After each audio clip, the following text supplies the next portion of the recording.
Now, what we'd like you two to do is to take turns touching. The rules are explicit and must be followed to the letter. You will initiate the first. You are going to be A, and you are going to be B. You ever hear of hotels that change the sheets every 3 hours? They change the mattresses. You will go to Rick during some time of this day and say, now is the time that I would like to be touched. Doesn't matter what kind of mood you're in, you then have to say, okay, I will go and touch you. And he will then touch you all over, but no breasts and no genitals. Make it start. It is like you ask children to run around in a circle and clap their hands, they start laughing automatically. Well, even if you tell grown-ups to touch and stroke each other, some good feelings automatically surge out of that many times. Sensation of touch. A living fetus at 40 days, ensheathed by petal-thin skin that actually feels the womb's caress and relays a first contact with the world to the now forming awesome pebble of a brain. Though hidden from our camera, at this moment, powerful chemical hormones are dictating whether this speck of life will be man or woman. A magic male chemical, less than a millionth of an ounce, can make the mind male, the body a boy. Without it, the fetus will grow female. The body will be a woman. By the 10th week, the brain renders and acts upon a sovereign man or woman decision. Though eyes, nose, and mouth are assuming recognizable proportion, the features are not yet male or female, only human.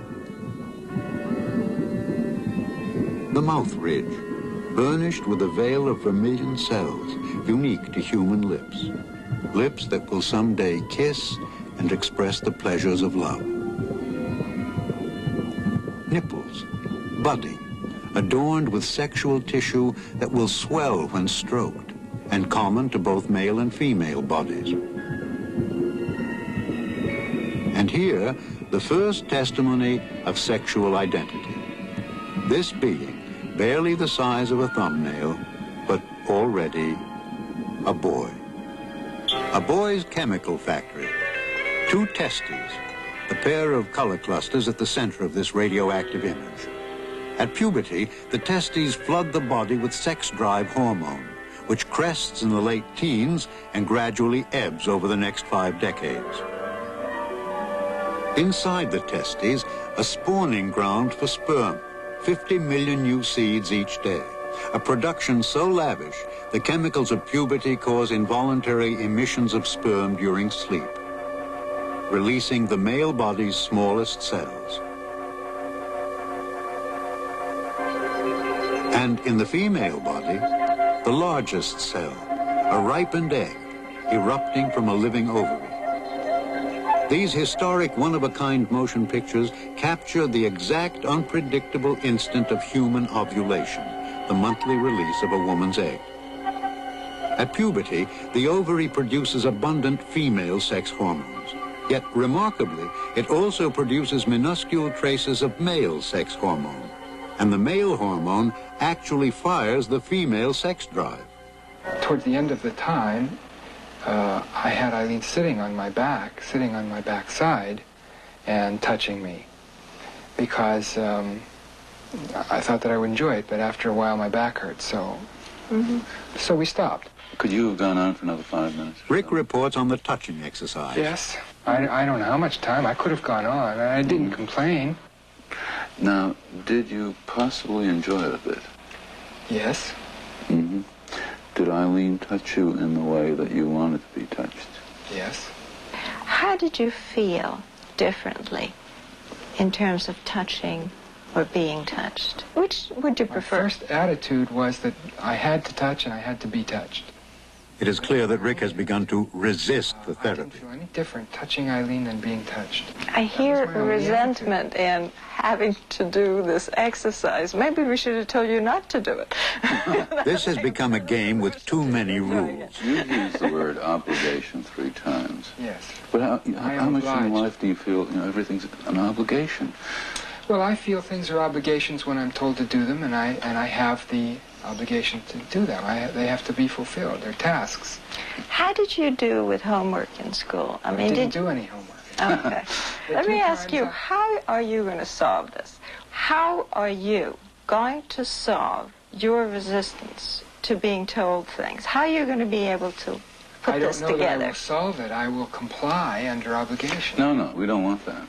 When I was raising my kids, essentially, if they get involved with a teacher, I told them, 6 months from now, that teacher's not going to be very important in your life.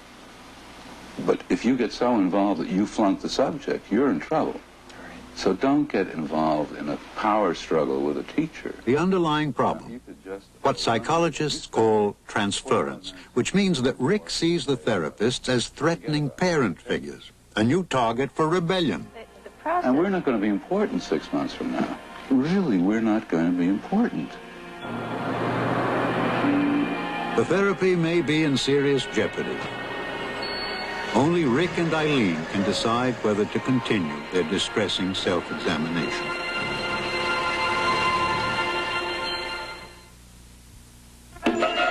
Just see a loved one and your pupils enlarge, become more alluring.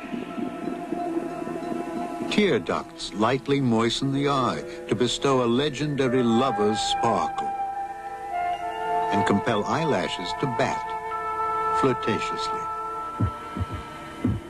The heart flutters too. A radioactive image proves it. When lovers are close by, the pulse rate speeds up. Skin blood vessels enlarge, and so lovers blush.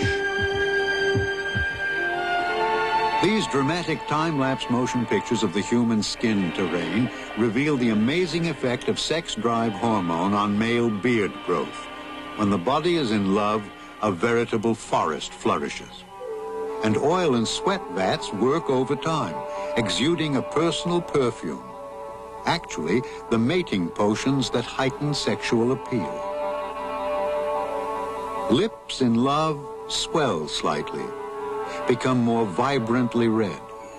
And, incredibly, subtle changes in breathing alter your bloodstream's gases. So loved skin virtually tingles.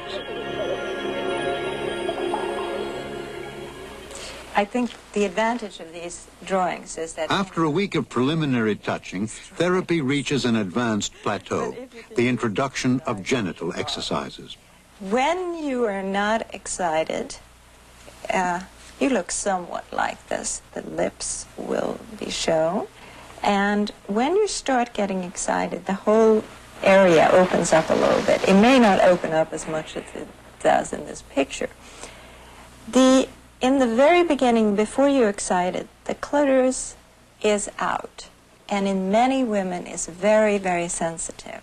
I don't know how many times we meet couples where the man has read a man. From the O'Connors' experience with thousands of patients, the therapists know that most adults are unfamiliar with how the female body works. This frank discussion discloses new medical findings and helps remove misconceptions that can interfere with sexual performance. It's too early.